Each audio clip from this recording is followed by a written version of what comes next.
Officials say it started behind these houses here. The flames shot across the street and hit that house. The official announcement of Reverend William Francis Medley as the fourth bishop of the Owensboro Diocese is only minutes away. The biggest question many Americans have now is when will we take notice of the changes?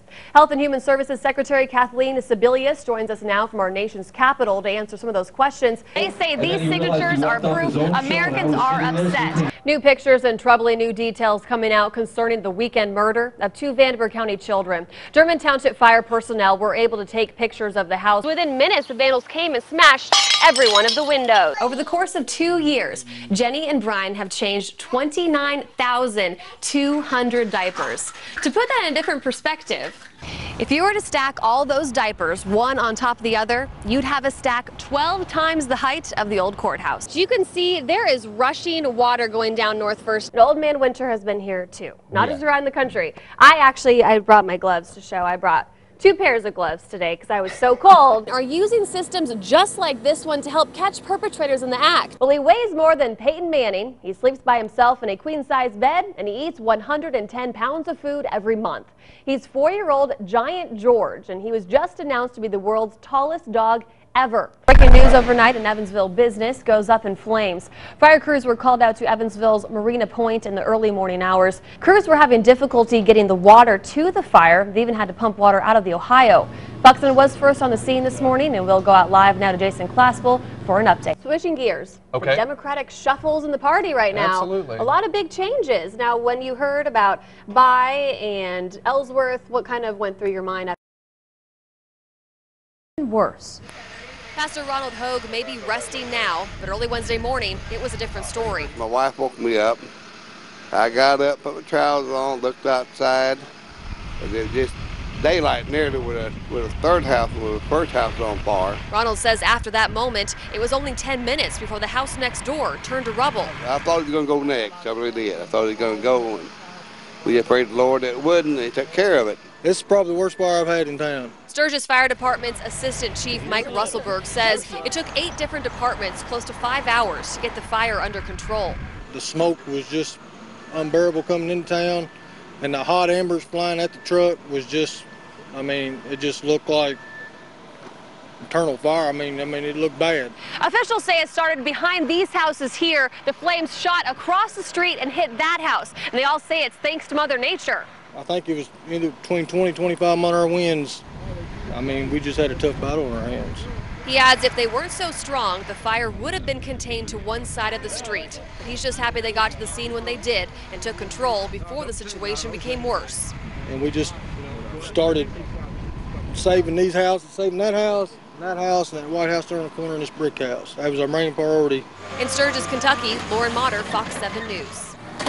Ever since the census push began, Sherry Jones has been encouraging her community to fill out the questionnaire.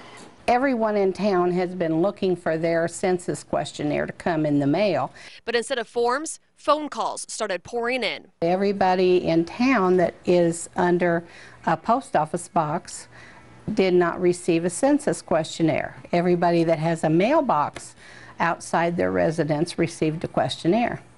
Sherry was one of those who did not receive a form in the mail. She says at first she thought it was just a fluke. But when she found out half the town was in the same boat, something wasn't right. Of the 800 residents in Linville, about half of them have P.O. boxes without census forms, leaving many to wonder what will happen to all the federal funds. The money that we get, it makes a difference, and you have to have money to operate the town. I think everybody sort of feels the same way. Norma Greenlee is another Linville resident who has a P.O. box and didn't get a census. She says it doesn't matter to her if she fills one out or not, but knows that others are concerned, both in town and in other rural areas. They told me that we weren't the only town in the area that was having a problem, that there are other towns that didn't receive their census information either because of having post office boxes. Sandy Appler with the U.S. Census Bureau says she has personally been in touch with the people in Linville. She assures them 2 additional mailings of forms will be heading their way. The census have many steps and many processes to make sure that everyone receives a form. For now, Sherry can only wait for the new mailings to make it to her P.O. box, so the town of Linville will be counted in 2010. In Linville, Lauren Motter, Fox 7 News. Books except the blue ones. For John Snyder, it's never too late to make a difference. It just hit me. I've got 6 kids, and what they're facing, I just thought that maybe I can make a contribution. Snyder's political history dates back to the early 1930s, when he took coats and hats at an event for President Herbert Hoover. Emerson, Frank. Since, he shows us, he's served twice as state treasurer, ran for governor once, and been a delegate to the Republican state and national conventions more than a dozen times. The World War II vet and cancer survivor says life is better these days, but the government isn't. I think it stinks. If you want my candid opinion, I call it horrible what they've done. His first order of business would be to balance the budget. The conservative hopes to take Representative Brad Ellsworth's 8th district seat, and he plans to do it with no campaign donations. One of the major troubles of politics. Just you probably read about Evan Bayh, who's a nice fella. He's got $11 million in his campaign. Now, I'm not insinuating anything about him, but you have to do things to get that kind of money. And I won't do those kind of things, whatever they are. Instead, the 90-year-old has navigated his way onto the internet. The Twitter, or whatever you call it. He even has his own website and says the national attention doesn't hurt either. He's 90 years old and he should be enjoying retirement. Why now, in your 90th year, Snyder appeared on Fox News' Fox and Friends this week and hopes that will help him win the Republican nomination in May. New pictures and troubling new details coming out concerning the weekend murder of 2 Vanderburgh County children. German Township fire personnel were able to take pictures of the house when they arrived on Fisher Road early Saturday morning. The pictures showed the house fully engulfed in flames by the time crews arrived. According to a probable cause affidavit, investigators found duct tape in the rooms where the children's bodies were found. The affidavit suggests the duct tape was used to tape the children to the bed before the house was set on fire. The 2 victims of the house fire have been identified as 8-year-old Alyssa Lynch and 5-year-old Caleb Lynch. An autopsy shows the 2 died of smoke inhalation. Funeral arrangements have not yet been released. Hundreds gathered outside the fire scene Sunday for a candlelit vigil to remember the children. Members of the German Township Fire Department were in attendance to show their support and remember the short lives of Alyssa and Caleb.